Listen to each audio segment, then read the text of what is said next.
कितीतरी प्रकार महाराष्ट्रात नाही तर मी म्हणते देशामध्ये आपल्या घडत आहेत आणि हे हॉस्पिटल म्हणजे यांचं पैसे छापण्याचं मशीन या लोकांनी चालू केलेलं आहे। त्यांना रुग्णाच्या जीवाशी काही घेणं देणं नसतं आणि रुग्णाच्या जीवाशी खेळ करतायत हे लोक फक्त पैशासाठी। तर पैशासाठी अक्षरशः जो त्याला आजार झालेला नसतो तो सुद्धा ते त्याला लावून देतात आणि थोडीशी जर काय असेल तर ते जास्त कसं होईल आणि जास्त पैसे आपल्याला कसे मिळवता येईल याच प्रयत्नामध्ये ते असतात। आता जर तुम्ही यांचा ही जी केस बघितली याच्यामध्ये स्पष्टपणे दिसून येते की त्यांना ज्यावेळेला हॉस्पिटलला नेलं त्यावेळेचे फोटो तुम्ही बघा, एक्सरे वगैरे जे आहेत ते, आणि हॉस्पिटलला त्यांची ट्रीटमेंट किंवा जे प्लास्टर त्यांनी केलं, प्लास्टर केल्यानंतरचं त्यांचं जे हाड मोडलं तेही तुम्ही बघा। म्हणजे जाणून बुजून ज्यांचं प्लास्टर केलं त्या स्वतः सांगतायत की माझा पाय ते पिरगळत होते आणि मी त्यांना बोलत होते की तुम्ही का पिरगळताय, माझ्या पायाला एवढं का ओढताय, त्यावेळेला ते सांगत होते की त्यांना ओरडून गप्प बसायला होत होते की तुम्हाला काय कळतंय किंवा तुला काय कळतंय, अशीच आमची प्रोसेस अशी आहे किंवा अशा प्रकारे ते प्लास्टर करत असतात। तर त्यांनाच म्हणजे त्या वयस्कर असून सुद्धा त्यांना कळत होतं की काहीतरी वेगळं माझ्यासोबत करतायत ही लोक, आणि तरी सुद्धा ही लोक घाबरत नव्हती किंवा त्यांना ज्या वेळेला समजले की बाबा त्यांचा मुलगा हा पोलीस खात्यात आहे त्यावेळेला त्यानंतरची त्यांची उडालेली धांदल, तर ह्या सगळ्या गोष्टी लक्षात आल्या आणि हे सगळं ज्या वेळेला प्रकरण घडतं आणि याच्यातनं एकच बाब लक्षात येते की खरंच अशा हॉस्पिटलवर कारवाई व्हायला हवी। जरी आमच्या जवळची फॅमिली असली, माझ्या मित्राची आई आहे आणि पेशंट कोणी असू द्या,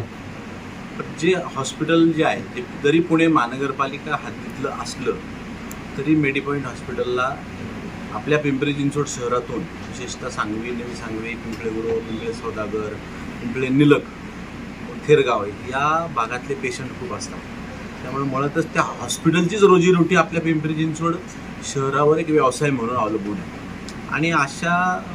चांगल्या एकेकाळी म्हणून असणाऱ्या हॉस्पिटलमध्ये गेल्या काही वर्षापासून जी मॅनेजमेंट दुसरीकडे गेली तेव्हापासून चुकीच्या पद्धतीनं काम होतं हे दिसतं। अनेक तक्रारी आमच्याकडं येत असतात की या ठिकाणी व्यवस्थित उपचार होत नाही, बिलिंगमध्ये फसवलं जातं, अनेक उपचार पद्धतीमध्ये चुकीच्या पद्धतीचं गाईडलाईन तिथल्या स्टाफकडून केलं जातं। आता एक जबाबदार डॉक्टर म्हणा, ॲक्च्युली ह्या प्रत्येकाचं काम असतं,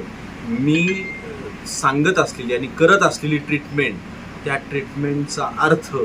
त्या ट्रीटमेंटची करण्याची पद्धत आणि त्या ट्रीटमेंटनंतर होणारे परिणाम आणि दुष्परिणाम या दोन्ही संबंधित फॅमिलीला सांगणं हे ॲक्टमध्ये आहे, कायद्यामध्ये आहे। आणि असं असताना सुद्धा जर त्या डॉक्टर मोदखळकर म्हणून आहेत त्यांनी जर चुकीच्या पद्धतीनं गाईडलाईन जर या फॅमिलीला केलेली असेल तर 100% हे कारवाईला पात्र आहे।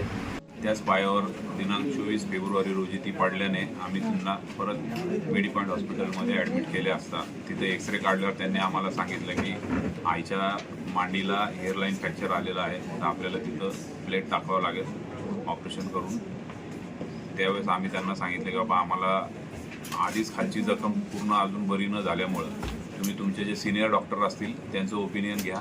आणि हे ऑपरेशन केल्यानंतर परत त्यात इन्फेक्शन होणार का नाही होणार हे आम्हाला सांगा, मग आपण ऑपरेशनचं डिसिजन घेऊ।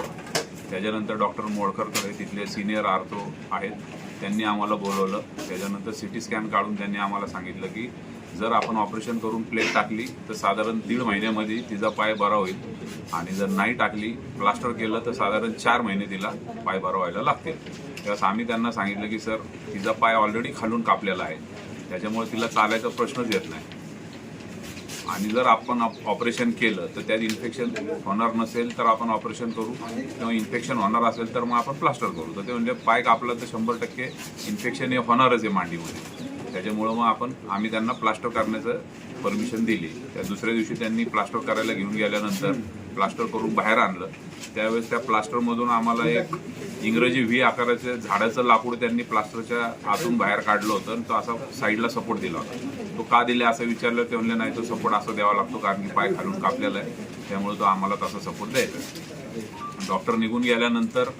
आईने आम्हाला सांगितलं की हे 4-5 डॉक्टर मिळून माझा आतमध्ये पाय एका बाजूला इतका जोरजोरात पिरगळत होते 10-15 मिनिटं तो त्याच पद्धतीने पाय पिरगळत होती. तेव्हा आईने त्यांना सांगितलं पण की बाबा तुम्ही काय माझा पाय तोडता का काय. तेव्हा ते डॉक्टर तिला ओरडून म्हणाले, तू ग बस, तुला काय कळत नाही, ही आमची पद्धत अशीच आहे, हे असंच प्लास्टर करावं लागतं.